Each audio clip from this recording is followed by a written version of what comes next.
Students, पहले ही आप लोगों को बता दिए हैं कि चार्ज के बारे में सबसे पहले विलियम गिलबर्ट्स ने बताया था। ये इनका पूरा का पूरा जो कंसेप्ट है बिल्कुल फ्रिक्शनल इलेक्ट्रिसिटी को डिनोट करता है। फ्रिक्शनल इलेक्ट्रिसिटी क्या होती है, यानी घर्षण विद्युतीय क्या होता है, उसको मैं बता रहा हूँ, जो कि आप लोग फर्स्ट रिलेशन का पूरा बेसिक है, उसको भी जान लेते हैं। इससे भी 2 नंबर्स के स्टूडेंट्स यूपी बोर्ड्स में या सीबीएसई बोर्ड में हर जगह पे इसको पूछा जाता है, 1 नंबर में टॉपिक भी पूछ सकता है। तो फ्रिक्शनल इलेक्ट्रिसिटी क्या है उसको जान लेते हैं। जब हम दो ऑब्जेक्ट को रब करते हैं तो एक ऑब्जेक्ट से इलेक्ट्रॉन मूव होकर किसी अनदर यानी दूसरे ऑब्जेक्ट पर ट्रांसफॉर्म हो जाते हैं। और इससे क्या होगा कि आप सभी लोग जानते हैं, जब किसी भी अगर ऑब्जेक्ट से इलेक्ट्रॉन निकल जाएगा तो पॉजिटिवली चार्ज हो जाता है, ठीक है। जब किसी भी मान लीजिए किसी ऑब्जेक्ट है, object A and object B, अगर इसको रब कर रहे हैं, दूसरे से रगड़ रहे हैं तो इसमें कि मान लीजिए कि इलेक्ट्रॉन यहां से ट्रांसफॉर्म होकर इसमें से इस पे आ गया, क्लियर। तो जब इलेक्ट्रॉन इससे इस पे आएगा तो अब यहाँ पे एक इलेक्ट्रॉन की कमी होगी। इट मींस किसी भी, और वो आपको पता है कि हर एटम न्यूट्रल होता है।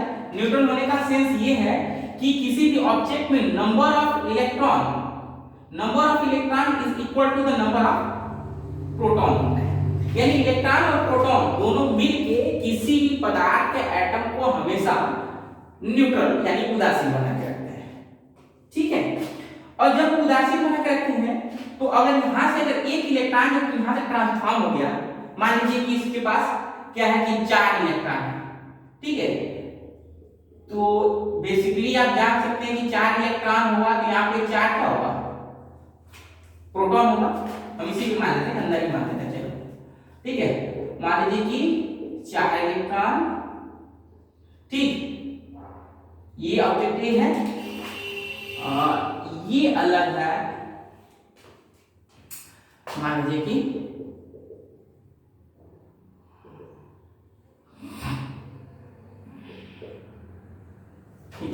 ये ऑब्जेक्ट बी है, ओके।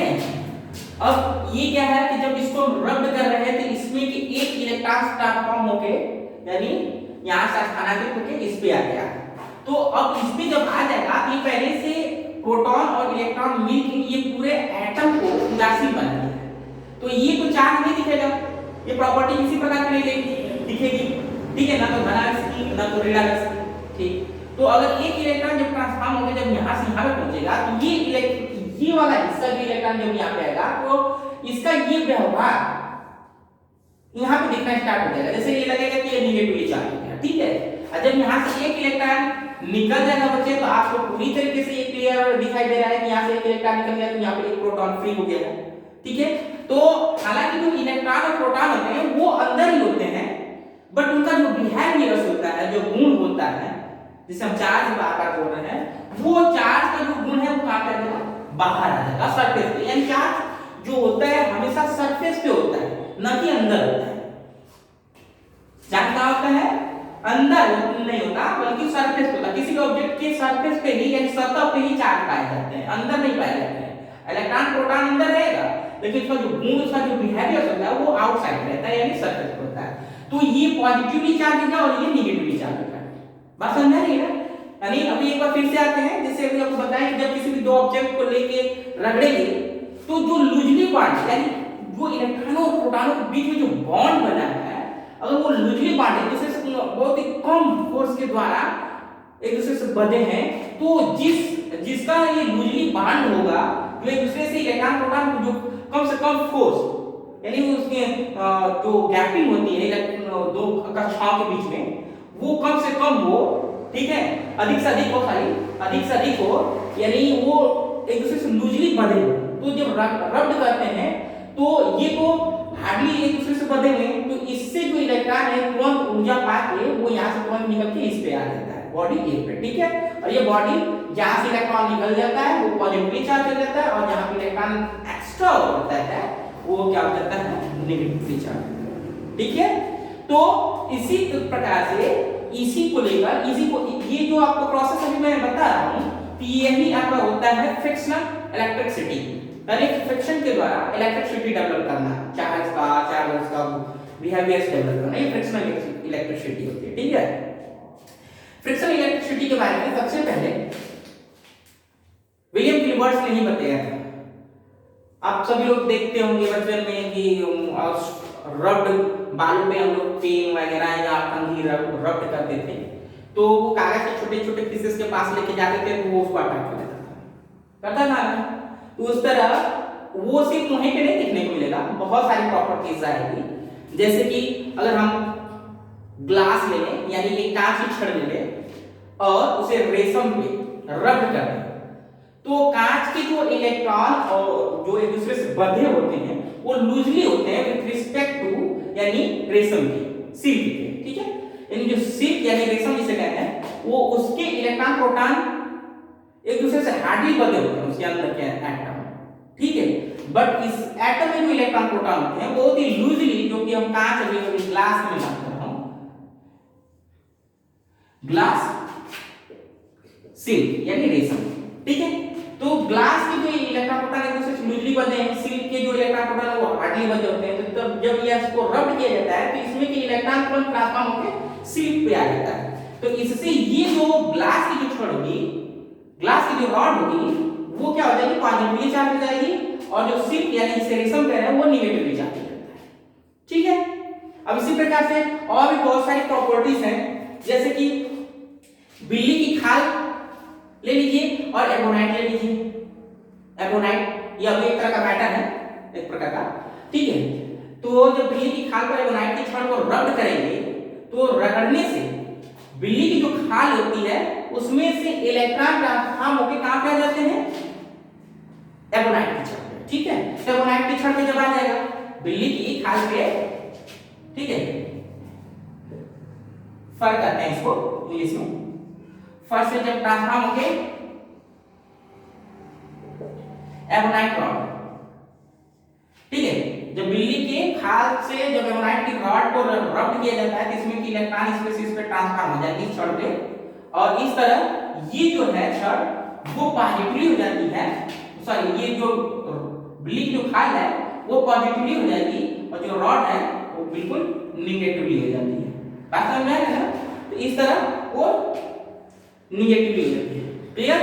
अच्छा, इस तरह बहुत सारे एग्जांपल्स हैं इलेक्ट्रिसिटी में आपको फाइंड किए जाएंगे, जैसे कि ऊनी कपड़े हैं, ऊनी कपड़े का अंबर, एक अंबर में मैटर होता है, तो अंबर को भी अगर रब्ड करेंगे तो ऊनी कपड़ा पॉजिटिव हो जाएगा। ऊनी कपड़े से इलेक्ट्रॉन हमेशा निकल के लूजली बंधे होते हैं, तो इलेक्ट्रॉन निकल के तुरंत कहां पे आ जाते हैं, अंबर के रॉड पे आ जाते हैं। तो उस पे जब आ जाएगा तो वो जो अंबर की रॉड होगी वो निगेटिवली चार्ज हो जाएगी और जो ऊनी कपड़ा होगा वो पॉजिटिवली चार्ज हो जाता है। ठीक है, इसी प्रकार से आपका आएगा ऊनी कपड़े पर भी, जैसे अभी प्लास्टिक के किसी ऑब्जेक्ट को रब्ड कर दीजिए।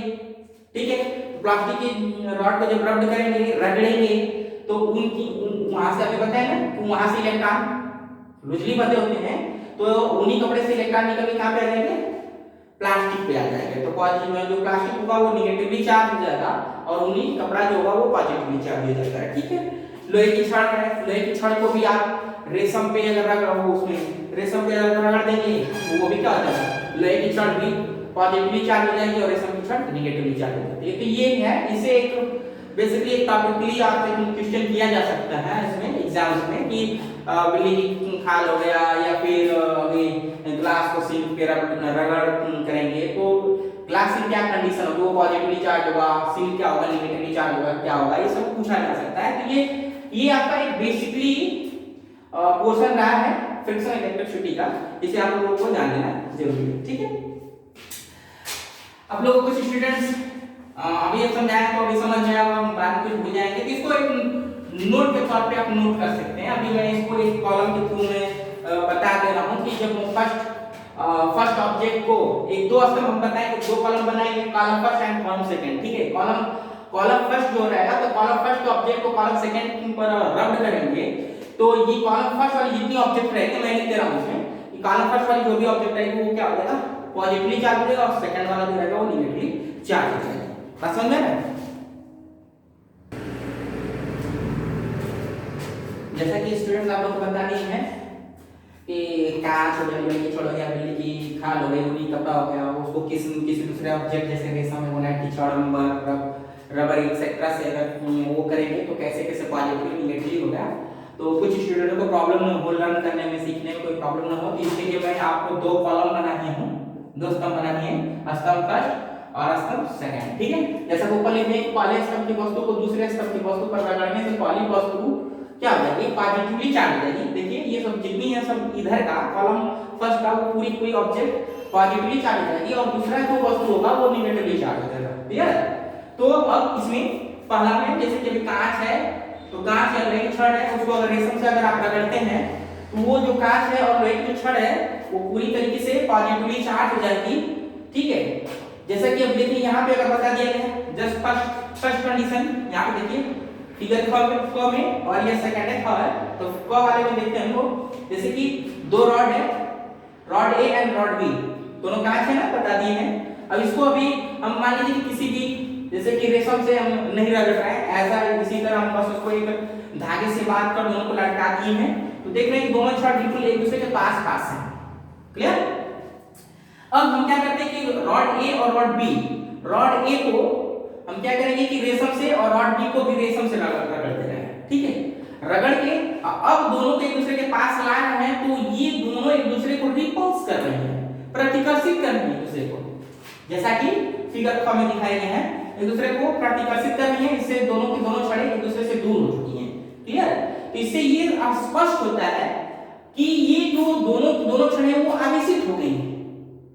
भाई ये चार्ज है, चार्ज को तो देख नहीं सकते हैं, ठीक है, लेकिन आखिर हम फील कैसे करें? तो जब इसको हम रेशम से इस ग्लास को अगर रब्ड कर दिए हैं और इस दूसरे ग्लास को भी रब्ड करके जब एक दूसरे के पास लटका रहे हैं, एक दूसरे के पास ला रहे हैं, तो एक दूसरे को रिपल्स कर, एक दूसरे को रिपल्स कर रहे हैं, वो एक दूसरे को बाहर काट के और फेंक रहे हैं। और आपको स्टार्टिंग में भी बता दिए कि यह फोर्स एग्जिस्ट हो रहा है, यहाँ पे वैद्युत बल है, और ये वैद्युत बल किसके वजह से आता है, जनरेट होता है, तो वो आवेश है।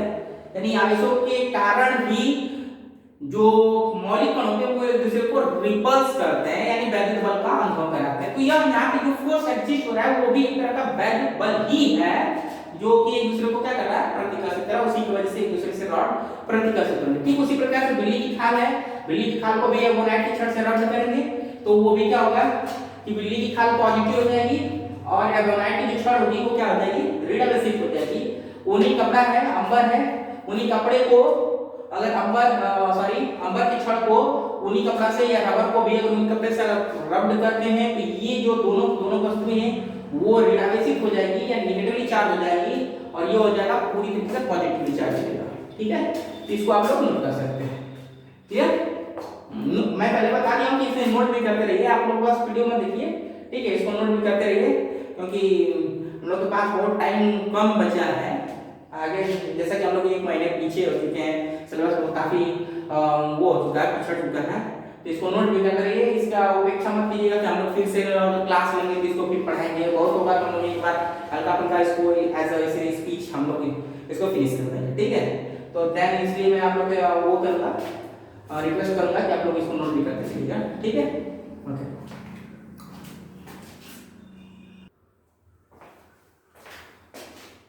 अब स्टूडेंट्स हम आवेश के गुण के बारे में सीखेंगे, यानी प्रॉपर्टी ऑफ द चार्ज। ठीक है, यानी कोई भी आवेश की क्या क्या प्रॉपर्टीज होती है इसके बारे में जानना बहुत ही जरूरी है।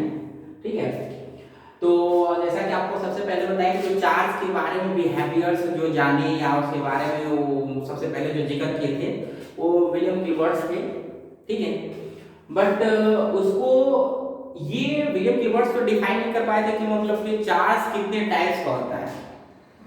वो तो ये बता दें फ्रिक्शनल इलेक्ट्रिसिटी के थ्रू कि जब हम किसी भी ऑब्जेक्ट को रब्ड कर रहे हैं, रगड़ रहे हैं, तो ऐसी कंडीशंस में क्या हो रहा है कि वस्तु आवेशित हो जा रहा है। लेकिन आवेश कितने प्रकार का होता है तो इसको बेंजामिन फ्रैंकलिन ने बताया था, बेंजामिन फ्रैंकलिन बताया। ठीक है, उन्होंने बताया कि जो आवेश होता है, विद्युत आवेश 2 प्रकार का होता है। जैसा कि हम फर्स्ट प्रॉपर्टीज इसके लिखते हैं कि विद्युत आवेश 2 प्रकार का, यानी पॉजिटिव नेगेटिव 2 प्रकार के होते हैं। ठीक है, दूसरी होती है प्रॉपर्टीज की किसी भी निकाय का आवेश संरक्षित होता है।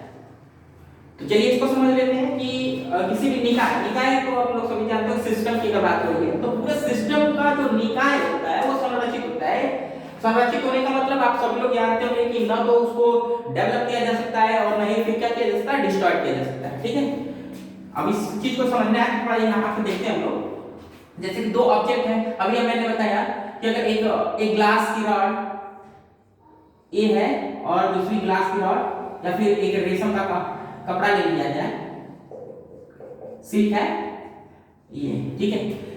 तो जब हम इससे इस पे रब करेंगे तो अभी प्रीवियस पॉइंट पे आपको बता चुके हैं कि हम जब इसको रब करेंगे, रगड़ते हैं इससे, तो ये ग्लास इसमें के जो इलेक्ट्रॉन होते हैं वो इसमें के जो इलेक्ट्रॉन होते हैं लूजली बाउंड मतलब एक दूसरे से बंधे होते हैं, तो तुरंत इनमें के जो इलेक्ट्रॉन होंगे ट्रांसफॉर्म होके वो इस पे आ जाएंगे, सिल्क पे। ठीक है, तो इससे जो वस्तु होगी वो ये वाली जो वस्तु होगी वो पॉजिटिवली चार्ज हो जाएगी। ठीक है, तो पॉजिटिवली चार्ज हो गई और ये निगेटिवली चार्ज हो गया। तो ये अब देखिए यहाँ पे ये इलेक्ट्रॉन को हम डेवलप नहीं किए, ये ऑलरेडी पहले से इसमें मान लेते हैं कि इसमें 4 इलेक्ट्रॉन है, ठीक है, 4 इलेक्ट्रॉन है, समझने के लिए मान लेते हैं कि 4 प्रोटॉन्स और 4 इलेक्ट्रॉन्स हैं। क्लियर, और इसमें जो भी कुछ रहे हो यहाँ पे, ठीक है, ये मान लेते हैं यहाँ पे 5 प्रोटॉन और 5 इलेक्ट्रॉन है इसमें। तो ये प्लस माइनस मिलके तो न्यूट्रल लाइन बनाया होगा, वाले फर्स्ट कंडीशन में यहाँ पे दिखाई नहीं दे रहा होगा किसी प्रकार का चार्ज, और यहाँ पे भी किसी प्रकार का चार्ज नहीं दिखाई दे रहा है। लेकिन जब इसको रगड़ा जाता है दूसरे पे, तो ऐसी स्थिति में इसमें के इलेक्ट्रॉन इसमें जब ट्रांसफॉर्म होंगे तो ये अपने साथ वो प्रॉपर्टी लेके ट्रांसफॉर्म हुआ है, वो गुण लेके ट्रांसफॉर्म हुआ है। जैसा कि आपको बताया कि इलेक्ट्रॉन की जो निगेटिवली प्रॉपर्टीज होती है जिसकी वैल्यू होती है -1.6 × 10⁻⁻19 कूलम तक। क्लियर, ये कितना इलेक्ट्रॉन लेके यहाँ पे प्रॉपर्टी है। तो अब आप क्या कह सकते हैं, जब यहाँ से इलेक्ट्रॉन यहाँ पे जब आएगा तो ऐसी स्थिति में हम कहेंगे कि यह जो पॉजिटिवली हो गया, पॉजिटिवली का मतलब कि इसकी जो दिखेगा वो क्या दिखेगा, प्लस, यानी एक प्रोटॉन की अधिकता दिखेगी। तो अब एक प्रोटॉन की अधिकता देखिए यानी +1.6 × 10⁻⁻19 कूलम का। ठीक है, यहाँ पे प्रोटॉन अधिक हो गया इलेक्ट्रॉन से और यहाँ पे एक इलेक्ट्रॉन अधिक हो गया प्रोटॉन से। ठीक है, एक इलेक्ट्रॉन अधिक, इसलिए ये निगेटिवली चार्ज हो गया। तो ऐसी स्थिति में हम कह सकते हैं ना कि अब ये हम डेवलप नहीं किए बल्कि हम क्या किए, स्थानांतरित किए। ठीक है, यह अगर ओवरऑल इन पूरा निकाय को अगर देखा जाए अभी भी ये देखिए अलग, ये अकेले निकाय नहीं क्रिएट करेगा, लेकिन जब एक दूसरे को पूरा ये होल निकाय की बात करें यानी ग्लास की और रेशम की दोनों की अगर बात करें तो अगर संयुक्त रूप से देखेंगे तो इसमें नंबर ऑफ इलेक्ट्रॉन और प्रोटॉन की जो संख्या है वो अभी भी क्या है, इक्वल ही है। उसमें पहले क्या था, यहाँ देखिए 1, ठीक है, 1 2 3 4 5 6 7 8 9, ठीक है, 9 इसमें प्रोटॉन है पूरे निकाय की अगर बात करें, और यहाँ पे कितना 3 3 6 3 9 इलेक्ट्रॉन, यानी अभी भी इलेक्ट्रॉन और प्रोटॉनों की संख्या पूरे निकाय ओवरऑल देखें तो चेंज नहीं हुआ है। इस तरह हम कह सकते हैं कि किसी भी निकाय को जो आवेश है वो उसको ना तो हम डेवलप कर सकते हैं ना तो डिस्ट्रॉय कर सकते हैं। ठीक है, यानी हमेशा किसी भी निकाय का जो आवेश होता है वो संरक्षित होता है। ठीक है, ये तो सेकंड पॉइंट रहा। थर्ड पॉइंट पे आते हैं, विद्युत आवेश योज्य के नियम का पालन करते हैं। ठीक है,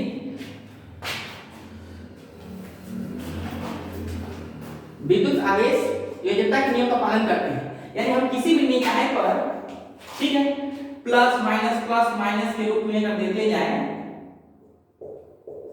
ठीक है, इस पे टोटल जब आवेश की अगर बात किया जाए कि टोटल आवेश कितने होंगे, तो यहाँ पे Q = हम लिख सकते हैं Q1 + Q2 - Q3 - Q4 + Q5।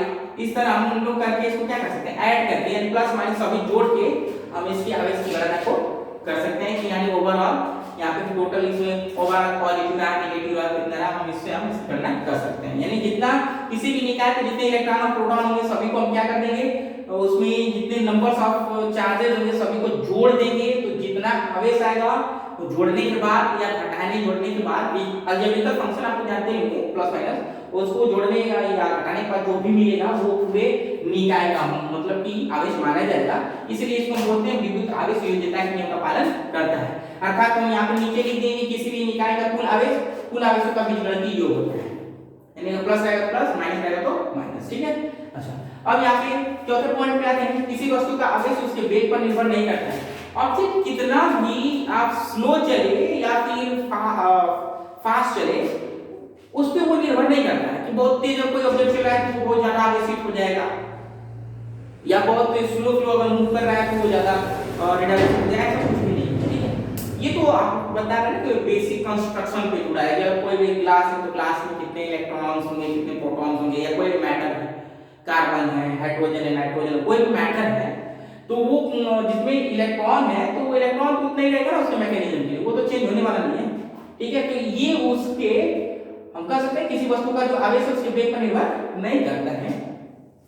Last point है जो कि सबसे इंपॉर्टेंट तो सभी है, लेकिन ये इसमें सबसे ज्यादा इंपॉर्टेंट है, किसी वस्तु का आवेश सदैव क्वांटाइज रूप में दिया जा सकता है। किसी भी वस्तु को आवेश सदैव क्वांटाइज रूप में दिया जा सकता है। ठीक है, क्वांटाइज क्या होता है उसको हम लोग जरा जानेंगे, क्वांटाइज क्या होता है।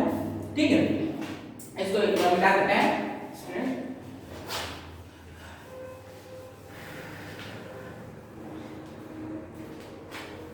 किसी वस्तु को आवेश सदैव क्वांटाइज रूप में दिया जा सकता है। क्वांटाइज का मतलब होता है क्वांटा, क्वांटा यानी पैकेट, क्वांटा का मीन्स होता है पैकेट। ठीक है ना, यानी छोटे छोटे पैकेट। यानी हम किसी भी वस्तु को जो हम चार्ज दे रहे हैं पॉजिटिव या नेगेटिव का, वो हम प्लस या माइनस जो भी दे रहे हैं वो एक पैकेट के रूप में दे सकते हैं। ये सोचेंगे कि किसी भी रूप में आ जाए, रेशनल नंबर्स के रूप में आ जाए, ऐसा कुछ नहीं होता। जैसे कि हम सबसे पहले मान लीजिए अगर एक ऑब्जेक्ट है और ये ऑब्जेक्ट नंबर 2 है, object A and object B. ठीक है, इसमें से एक इलेक्ट्रॉन निकालेंगे तो सबसे मिलकर अपने साइंटिस्ट मिलकर ने अपने प्रयोग में पूरे सबसे छोटे छोटे जो आवेश का पैकेट जो बना है वो एक इलेक्ट्रॉन पे आवेश यानी -1.6 into 10 to the power -19 coulomb के बराबर बना है, मिलकर बताया। ठीक है, कि इससे छोटा जो चार्ज लिखा है वो एग्जिस्ट नहीं किया जा सकता है। क्लियर? तो अब यहां से जब आप लोग बताइए जब इलेक्ट्रॉन के ट्रांसफॉर्म होने से, इलेक्ट्रॉनों या प्रोटॉनों के ट्रांसफॉर्म होने से जब ये जनरेशन हो रहा है चार्ज का, तो अब आधा इलेक्ट्रॉन हम देंगे नहीं, देन हम कह सकते हैं कि अगर एक इलेक्ट्रॉन अगर यहां से ट्रांसफॉर्म हुआ तो उस पे चार्ज कितने का हो गया, एक, इस पे आवेश हो गया एक इलेक्ट्रॉन के बराबर। क्लियर? यानी एक इलेक्ट्रॉन के यानी 1.6 into 10 to the power -19 coulomb के बराबर होती है। अगर इस पे अगर किसी भी ऑब्जेक्ट पर अगर दो इलेक्ट्रॉन अगर वहां से निकाल रहे हैं या कोई किसी पर दो इलेक्ट्रॉन दे रहे हैं तो उस पे चार्ज कितने का हो जाएगा बच्चे? 2 इलेक्ट्रॉन के बराबर। जहां से निकाल रहे हैं वो पॉजिटिव हो जाएगा और जिस पे दे रहे हैं यानी जो इलेक्ट्रॉन निकाल के यहाँ पे जहाँ पे स्टोर हो रहा है वो रिडायरेक्ट हो जाएगा। ठीक है, अच्छा, तो ये Q = 2E हो गया, इसमें दो Q = 3E हो गया, Q = 4E हो गया। That's on. अगर मान लीजिए कि यहाँ से अगर इस ऑब्जेक्ट A से अगर हम, ठीक है, अगर n इलेक्ट्रॉन को यहाँ से यहाँ तक ट्रांसफॉर्म करें तो इस पर आवेश कितना हो जाएगा? Q = जैसे कि 1 है तो एक इलेक्ट्रॉन निकाले तो 1e, 2 निकाले तो 2e, 3 निकाले तो 3e, 4 निकाले तो 4e। उसी प्रकार अगर n निकालेंगे तो n यानी उसका मल्टीप्लाई है। ठीक है, तो ये हो गया Q = n। अब आप देख सकते हैं यहाँ पे खुद अच्छी तरीके से समझ सकते हैं कि जो भी अगर हम आवेश किसी को दे रहे हैं एक छोटे से पैकेट का क्वांटाइज यानी गुणज रूप दे रहे हैं। ठीक है, यानी एक पैकेट का 1 गुना, 2 गुना, 3 गुना, तो इसी तरह अगर n नंबर दे रहे हैं तो n गुना। ठीक है, और ये जो एक लिमिटेशन जो बाउंड्री बनी है, छोटी सी जो लिमिट बनी है कि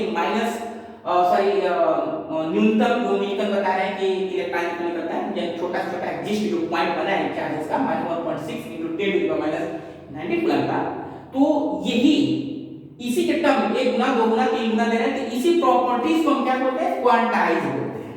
यानी हम किसी भी वस्तु को सदैव हम क्वांटाइज रूप में आवेश दे सकते हैं, 1 गुना, 2 गुना, 3 गुना, यानी Q = n के रूप में ही हम उस पे चार्ज एग्जिस्ट कर सकते हैं। क्लियर?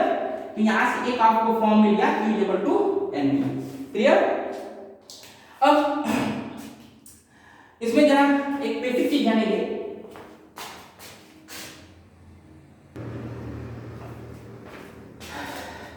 पांचवें 5वें पॉइंट में, आगे थोड़ा नोट्स पॉइंट में देखते हैं। जैसा कि आपको बता दें कि न्यूटन ने आवेशों के न्यूनतम मान यानी ई को विद्युत का परमाणु कहा है, ठीक है ना। यानी जो सबसे न्यूनतम पैकेट एग्जिस्ट होता है ई पे आपको पता है -e is equal to -1.6 × 10⁻⁹ coulomb. इसको उन्होंने वैज्ञानिक मेरिकल ने उसको विद्युत का परमाणु कहा है, ठीक है, अपने नोट्स में कहा है। सेकंड पॉइंट इसका जो नोट पॉइंट में आता है प्रयोग होता है, इसका मान बताया कि सीजीएस सिस्टम में स्टूडेंट अब तक आप लोग 9th 10th में पढ़ के आए हैं कि इसमें जो चार्जेज होता है जैसे कि यहाँ नीचे लिखते हैं 1.6 × 10⁻⁹ कूलम का, ठीक है। तो उसके अलावा सीजीएस सिस्टम में इसकी जो वैल्यू होती है सीजीएस सिस्टम में ई का वैल्यू 4.80 × 10⁻10 ESU यानी इलेक्ट्रोस्टैटिक्स यूनिट इसको बोलते हैं, ठीक है। इसकी वैल्यू इसको उन्होंने सीजीएस सिस्टम में इतना बताया है, जबकि एमटीएस सिस्टम में इसकी जो वैल्यू होती है 1.6 × 10⁻⁹ कूलम का होता है। ये तो सभी स्टूडेंट्स लोग जानते होंगे, क्लास 10 से ही बताया गया है। चौथा पॉइंट जो तीसरा नोट्स पॉइंट का तीसरा जो पॉइंट आता है, इसके बारे में भी बहुत आप लोग नहीं जानते हैं, उसके बारे में जाने नहीं होंगे, लेकिन यहाँ पे इंट्रोड्यूस कर देना चाहते हैं। गैलमान ने 1964 में वैज्ञानिक गैलमान ने 1964 में कुछ ऐसे पार्टिकल के बारे में बताया है जिसपे जो चार्ज होता है वो प्लस माइनस, ठीक है, E/3 वो प्लस माइनस 2E/3 उन्होंने बताया कि इतना भी हो सकता है, ठीक है। यानी उन जो पार्टिकल की अगर बात करें तो उन जो कणों पे जिसपे कि प्लस माइनस E/3 और प्लस माइनस 2E/3 चार्ज हो सकता है, उन छोटे चार्जेस के पैकेट वाले कणों को क्या कहते हैं, क्वार्क्स कहते हैं, ठीक है। जैसे आप अगर थोड़ा सा हायर लेवल में जाएंगे, अभी आपको बताया कि ये मौलिक कण थे इलेक्ट्रॉन प्रोटॉन न्यूट्रॉन, लेकिन इससे हायर लेवल में जब अपर क्लासेस में जाएंगे या आप ही की क्लासेस में जो लास्ट वाले जो चैप्टर्स में जो परमाणु का संरचना वगैरह है या आगे चल के उसमें जो पढ़ेंगे तो उसमें ये सब बताया गया, क्वार्क के बारे में जानकारी दी गई है। तो क्वार्क जो होते हैं वो जो इलेक्ट्रॉन प्रोटॉन होते हैं वो सिंगुलरिटी पार्ट पे नहीं बल्कि उनको भी तोड़ा जा चुका है, उनको भी अगर तोड़ेंगे तो वे जो होते हैं वो छोटे छोटे इस तरह के पार्टिकल से मिलकर बने होते हैं, ठीक है। जैसे अगर मैं बता दूं तो जो प्रोटॉन्स होते हैं एक अप, दो अप और एक डाउन क्वार्क से मिलकर बना होता है, और जो न्यूट्रॉन होता है एक अप दो डाउन क्वार्क से मिलकर बना होता है। इस तरह का इलेक्ट्रॉन प्रोटॉन इस तरह का होता है। ये सब ऐसे ऐसे छोटे छोटे पार्टिकल हैं, तो ये छोटे छोटे ये बहुत ही छोटे लेवल में अंदर जाके इसको बताया गया है। तो वहां तक हम लोग नहीं पढ़ेंगे, जानकारी भी आप लोग को बता दिए कि